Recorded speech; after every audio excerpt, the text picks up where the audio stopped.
Hello my dear friends, very good morning to all of you. आज हम लोग pair of linear equation के जो टू वेरिएबल्स के वर्ड प्रॉब्लम क्वेश्चन है उनको देखेंगे, और वर्ड प्रॉब्लम क्वेश्चन में स्पेशली हम लोग बोर्ड एंड स्ट्रीम से रिलेटेड क्वेश्चन को देखेंगे। तो आइए शुरू करते हैं हम लोग बोर्ड एंड स्ट्रीम से रिलेटेड क्वेश्चन। हमारे जो pair of linear equation in two variables के क्वेश्चन में, जैसे कि मैंने पहले बताया था कि board and stream based questions, digit based questions और जो एज से रिलेटेड क्वेश्चन है, इन सभी क्वेश्चनों पर स्पेशली हम लोग को ध्यान देना है। और जो के की वैल्यू निकालने वाले कुछ क्वेश्चंस होते हैं उन पे ध्यान देना है। तो मैंने प्रीवियस वीडियो में जो डिजिट प्रॉब्लम क्वेश्चन थे उनसे रिलेटेड एक क्वेश्चन बनाया था और उसको दिखाया गया था किस तरीके से बनते हैं। अब हम लोग जो बात करते हैं तो बोर्ड एंड स्ट्रीम से रिलेटेड क्वेश्चन की बात करते हैं। बोर्ड एंड स्ट्रीम से रिलेटेड जो भी क्वेश्चन आएंगे उन क्वेश्चनों में कुछ मेन इंपॉर्टेंट कंडीशन को ध्यान रखना है, जैसा कि अभी मैं बताने वाला हूँ। तो शुरू करते हैं हम लोग। ए बोट, जैसे कि हमारे पास क्वेश्चन है, a boat goes 24 kilometre up stream and 28 kilometre down stream in 6 hours. It means कि एक बोट है जो कि 24 किलोमीटर अप स्ट्रीम में एंड 28 किलोमीटर डाउन स्ट्रीम में 6 आवर में कवर करती है। It goes 30 kilometre up stream and 21 kilometre down stream in 6 hour 30 minutes. Then find the speed of boat in still water. तो इसका मतलब ये है कि जैसे कोई बोट है तो डाउन स्ट्रीम में कुछ ट्रैवल कर रही है, अप स्ट्रीम में भी कुछ ट्रैवल कर रही है, और उसका टाइमिंग एक साथ दे रखा है। बोर्ड एंड स्ट्रीम से जो क्वेश्चन आते हैं तो वो दो तरीके के क्वेश्चन आते हैं। एक तो जैसे अप स्ट्रीम और डाउन स्ट्रीम दोनों मिला करके एक साथ उनका टाइमिंग दिया रहता है। और सेकंड क्वेश्चन कुछ ऐसे आते हैं कि अप स्ट्रीम का टाइमिंग कुछ अलग दिया रहेगा, डाउन स्ट्रीम का टाइमिंग कुछ अलग दिया रहेगा, तो वो इजी होते हैं। और नेक्स्ट मैं वो भी क्वेश्चन सॉल्व करूँगा, पहले हम लोग इसको देखते हैं। तो पहले तो हम लोग ये जान लेते हैं कि डाउन स्ट्रीम और अप स्ट्रीम क्या होते हैं। डाउन स्ट्रीम का मतलब ये होता है कि जैसे जिस डायरेक्शन में हमारी स्ट्रीम फ्लो कर रही है उसी डायरेक्शन में यदि हम या कोई बोट ट्रैवल कर रही है तो उसको हम लोग कहते हैं डाउन स्ट्रीम। इट मीन्स कि डाउन स्ट्रीम में दोनों की डायरेक्शन सेम होता है, करंट की डायरेक्शन, इट मीन्स स्ट्रीम की डायरेक्शन और बोट की भी डायरेक्शन। यानी जिस डायरेक्शन में स्ट्रीम चल रहा है अगर उसी डायरेक्शन में हमारी बोट भी जा रही है तो उसको कहते हैं डाउन स्ट्रीम। और डाउन स्ट्रीम के केस में आप लोग ज़रा सपोज करो कि यदि स्ट्रीम की भी डायरेक्शन हमारे बोट की डायरेक्शन के सेम होगा तो हमारी बोट तो फास्ट ट्रैवल करेगी। तो इस कंडीशन में हम लोग जो बोट का, डाउन स्ट्रीम के केस में बोट का स्पीड निकालते हैं तो हम लोग प्लस करते हैं, यानी कि स्ट्रीम की स्पीड प्लस बोट की स्ट्रीम। जैसे अगर स्ट्रीम का स्पीड है 10 किलोमीटर पर आवर और बोट की स्पीड जो है वो हमें 20 किलोमीटर पर आवर है, तो डाउन स्ट्रीम में बात करें तो दोनों की स्पीड हमारे ओवरऑल प्लस किया जाएगा। यानी डाउन स्ट्रीम में बोट की ओवरऑल स्पीड देखी जाए तो 20 प्लस 10 कर देंगे, 30 किलोमीटर पर आवर होगा। तो डाउन स्ट्रीम के केस में आप लोग एक ध्यान रखिएगा कि स्ट्रीम की स्पीड और बोट की स्ट्रीम दोनों को प्लस करेंगे।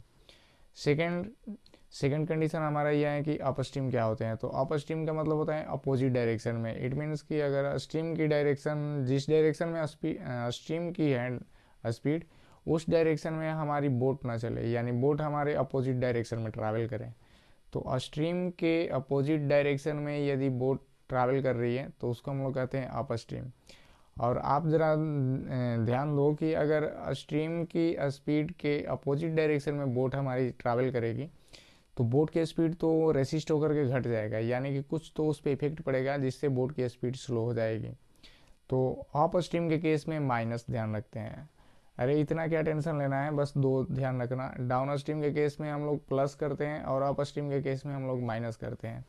तो जैसा कि हमें जो क्वेश्चन दिया गया है, इस क्वेश्चन में डाउन अप स्ट्रीम और डाउन स्ट्रीम दोनों का डिस्टेंस तो दिया गया है, बट दोनों का एक साथ का टाइमिंग दिया गया है 6 आवर।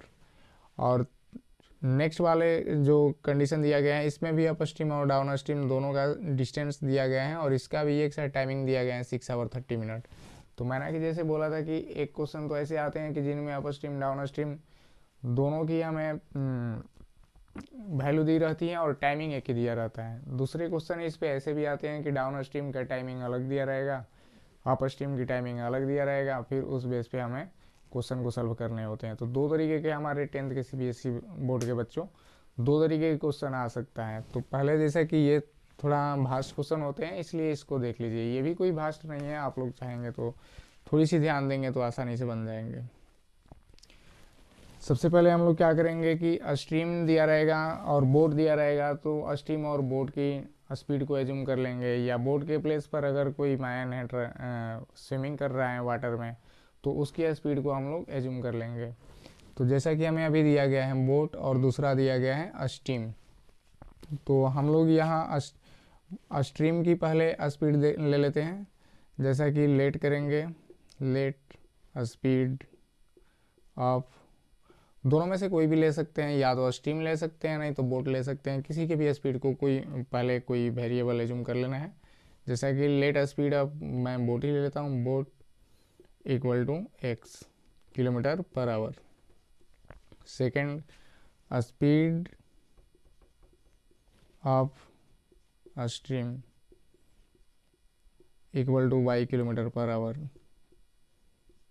तो मैंने क्या बोला था, मैंने बोला था कि अप स्ट्रीम में हम लोग बोट की स्पीड निकालेंगे तो माइनस कर देंगे। अप स्ट्रीम का मतलब माइनस, यहाँ राइट कर दे रहे हैं। अप स्ट्रीम मीन आपको ओवरऑल माइनस करना है, और डाउन स्ट्रीम में आपको प्लस करना है। डाउन स्ट्रीम का मतलब same direction, direction same.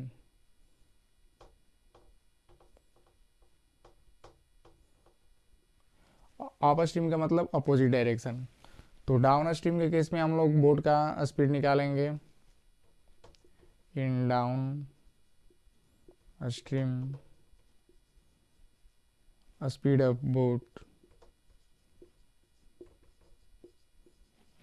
Equal to, दोनों प्लस कर देंगे, यानी ओवरऑल स्पीड हमारी हो जाएगी x plus y kilometre per hour. Next upstream के केस में अगर हमें बोट का स्पीड फाइंड करना हो तो माइनस कर देंगे। In up stream speed of boat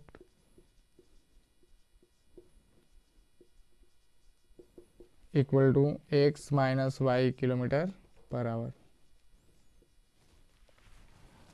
अब हम लोग इक्वेशन बनाएंगे। जैसे कि हमें पता है कि डिस्टेंस इक्वल टू होता है speed into time, distance equal to speed into time. तो हम लोग फार्मूला क्या जानते हैं, distance equal to speed into time. तो इस फार्मूला पे ही हम लोग को पहला कंडीशन का एक इक्वेशन अरेंज करना है, फिर दूसरे कंडीशन का इक्वेशन अरेंज करना है। जैसा कि अप स्ट्रीम में हमें डिस्टेंस कितना दिया गया है 24, और डाउन स्ट्रीम में डिस्टेंस कितना दिया गया है 28 किलोमीटर। तो अप स्ट्रीम का ये डिस्टेंस है और अप स्ट्रीम का ये हमारी स्पीड है बोट का। फिर डाउन स्ट्रीम का ये डिस्टेंस है, तो डाउन स्ट्रीम का ये स्पीड है। तो आपको चूंकि ये दोनों मिलाकर के टाइमिंग दिया गया है 6 आवर, तो पहले हम लोग दोनों टाइम निकाल लेते हैं कि अप स्ट्रीम में इसको कितना टाइम लग रहा है और डाउन स्ट्रीम में कितना टाइम लग रहा है। फिर दोनों को एक साथ प्लस करके और उसके बाद इक्वल टू में जितना टाइमिंग हमें दिया गया है वो रख करके एक इक्वेशन अरेंज कर लेंगे। जैसे कि हमें डाउन स्ट्रीम में दिया गया है, डिस्टेंस हमें डाउन स्ट्रीम में दिया गया है 28, तो यहाँ राइट करिए 28 फ्रैक्शन, और डाउन स्ट्रीम जब ये स्पीड डिस्टेंस ले रहे हैं तो डाउन स्ट्रीम में हमें स्पीड भी लेना होगा। स्पीड कितना है x प्लस वाई। तो आपको पता है कि टाइम इक्वल टू होता है, चूँकि distance equal to speed into time है, तो टाइम इक्वल टू हो जाएगा डिस्टेंस बाई स्पीड, यानी ये डिस्टेंस और नीचे ले लेंगे हम लोग स्पीड। ये हमारा क्या निकल गया टाइम, बट ये जो टाइम निकले हुए हैं वो किसके लिए निकले हैं, डाउन स्ट्रीम के लिए। और अप स्ट्रीम के लिए फिर हम लोग निकालेंगे तो 24 अप स्ट्रीम में हम लोग का स्पीड है, डिस्टेंस है 24, और टाइम इसका स्पीड कितने हैं x माइनस वाई, तो ये हमारे x माइनस वाई हो गए। यानी distance by speed down stream के लिए और distance by speed up stream के लिए, और ओवरऑल जो टाइमिंग हमें लग रहा है वो कितना लग रहा है 6 आवर, तो इक्वल टू में हम लोग ले लेंगे 6 आवर। इसके बाद ये हमारे एक इक्वेशन फॉर्म हो गया। सेकंड, हम चाहे तो यहाँ 2 कॉमन भी करके कट कर सकते हैं, बट आप ऐसे ही छोड़ सकते हो, कोई दिक्कत नहीं है, बाद में इसको सॉल्व कर लेंगे हम लोग। सेकेंड कंडीशन में हमें यहाँ से एक इक्वेशन मिल जाएगा। सेम वर्क इसमें भी करना है। 21 किलोमीटर डाउन स्ट्रीम है तो 21/x प्लस वाई प्लस फिर अप स्ट्रीम में हमारी डिस्टेंस है 30 किलोमीटर तो 30/x माइनस वाई। और यहाँ पर हमें टाइमिंग कितना लग रहा है, तो यहाँ पर हमें टाइमिंग जैसा कि दिया है 6 आवर 30 मिनट। 6 आवर 30 मिनट का मतलब कितना, 6 आवर 30 मिनट में कितने आवर हो जाएंगे, हाफ आवर हो जाएंगे, तो 1/2। इसको प्लस करेंगे तो कितना आएगा 13/2। तो ये यहाँ पर ऐड कर देंगे 13/2। ये हो गया हमारा इक्वेशन 2। अब इन दोनों इक्वेशन को सॉल्व करेंगे। दोनों इक्वेशन को सॉल्व कैसे करेंगे, तो देखिए दोनों में ऐसा इक्वेशन अक्सर आते हैं, तो हम लोग क्या करेंगे, डिनोमिनेटर देखिए इसका सेम है, इसका भी सेम है। 1/x प्लस वाई को और 1/x माइनस वाई को कुछ अदर से एज्यूम कर सकते हैं, या दोनों में जो हमें कॉमन दिख रहा है उसको कोई अदर ले लेंगे। जैसे यहाँ पे हमें कॉमन, हम तो 7/x प्लस वाई भी करके बना सकते हैं, बट आप लोग को वैसे प्रॉब्लम हो जाएगा, थोड़ा इजीली समझने की कोशिश करेंगे। जैसे 28/x प्लस वाई है,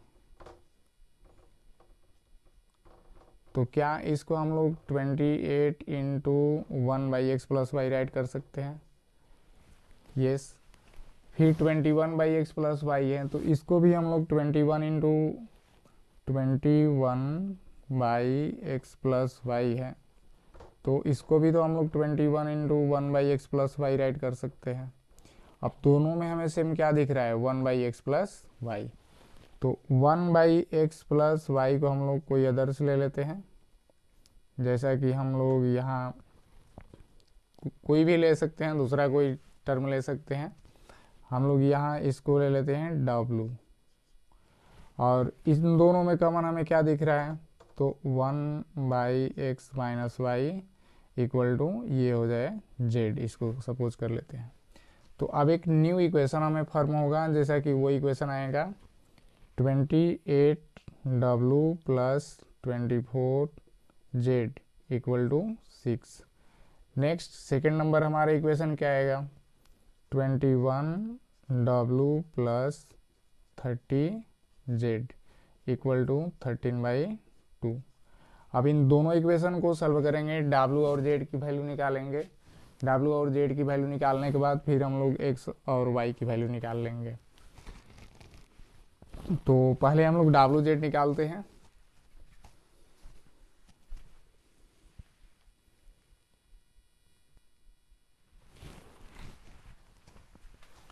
तो जैसा कि दिया गया है 28w plus 24z equal to 6 और 21w plus 30z equal to 13/2।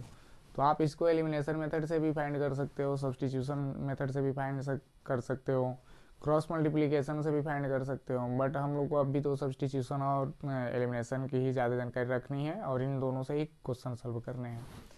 तो इसको सॉल्व करने के लिए हम लोग क्या कर देंगे, इसको थोड़ा और भी शॉर्ट कर सकते हैं, तो कर लेंगे।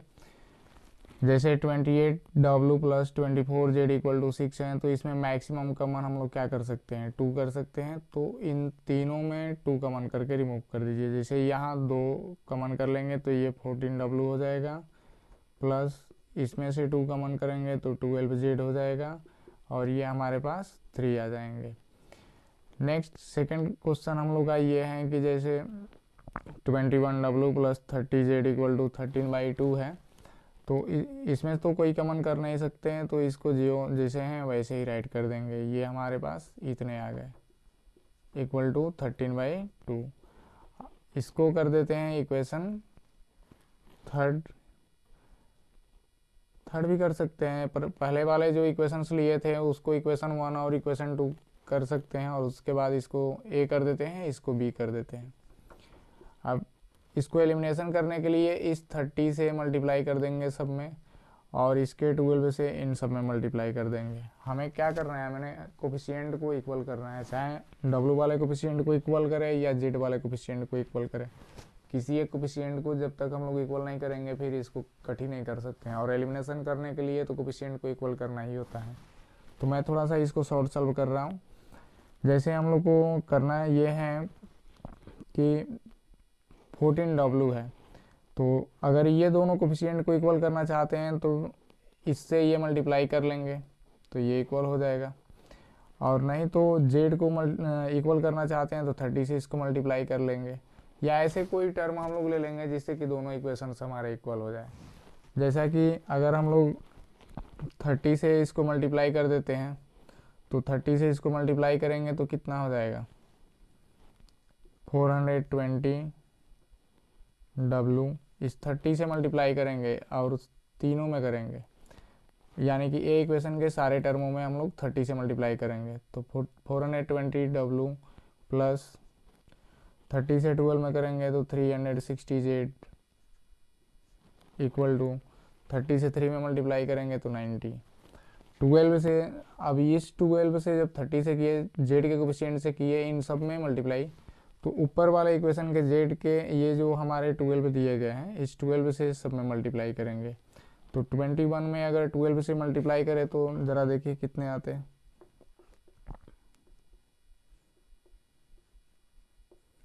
252 आ रहे हैं, तो यहाँ पर ऐड कर देंगे 252 W प्लस 12 से 30 में मल्टीप्लाई करेंगे तो 360 Z इक्वल टू 12 से इसमें मल्टीप्लाई करेंगे तो कितने आ जाएंगे 156 बाई में 2। अब साइन चेंज करेंगे, जैसा कि ये देखिए दोनों कोफिशिएंट सेम हो गए। अब ये इसको कटाने के लिए साइन चेंज करेंगे, माइनस माइनस, तो ये कट करेंगे।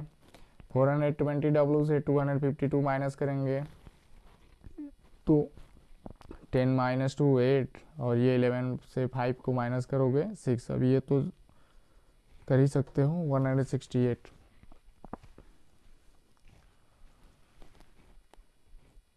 नेक्स्ट इक्वल टू, इसको अब माइनस करेंगे तो इसको ओवरऑल अगर माइनस करेंगे 90 माइनस 156 बाई 2 तो 180 माइनस 156 बाई 2 आएगा, जिसको सब्सट्रैक्ट अगेन करोगे तो 24 बाई 2,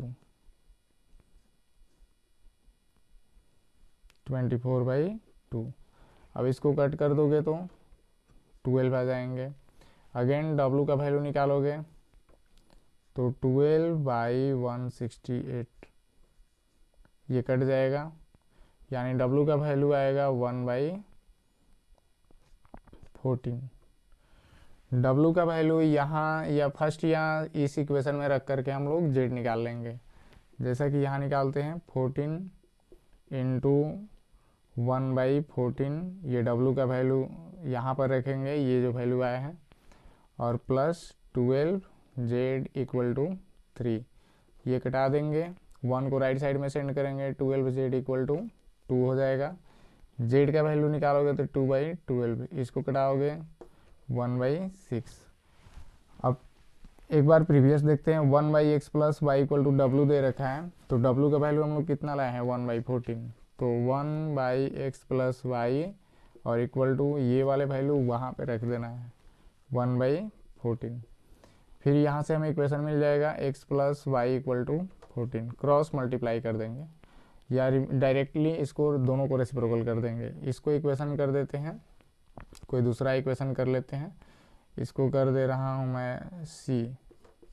सेकेंड जो 1 by x minus y equal to z दे रखा है, तो 1 बाई एक्स माइनस वाई का वैल्यू हम लोग जेड का वैल्यू कितना लाए हैं 1 बाई 6, तो यहाँ रख देंगे 1 बाई 6। इससे हम लोग को मिल जाएगा x minus y equal to 6, ये डी इक्वेशन।